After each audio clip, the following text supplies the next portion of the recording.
Magluluto pala tayo ngayon ng asukal, ng bibingka na malagkit. Madali lang ang process nito at ang ingredients natin ay tatlo lang. Asukal, pula at saka gata at saka glutinous na rice. Hugasan nyo maigi yung 5 cups na bigas or glutinous na rice.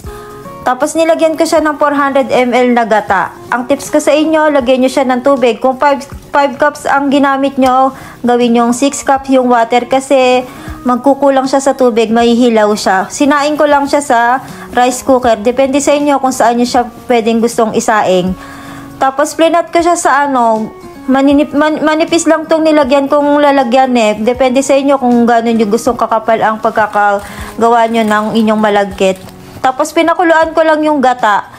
Ito pala yung ginamit kong asukal, buo-buo. Kasi gusto ko pulang-pula yung asukal ko. Ito lang yung pinaka-red na nakita ko. Kaya ito yung ginamit ko. Buo-buo na pulang asukal. Pinakulo ko lang siya hanggang sa matunaw at saka magtiken yung pinaka-sauce niya. Tapos nilagay ko siya sa pinaka-ibabaw ng malagkit.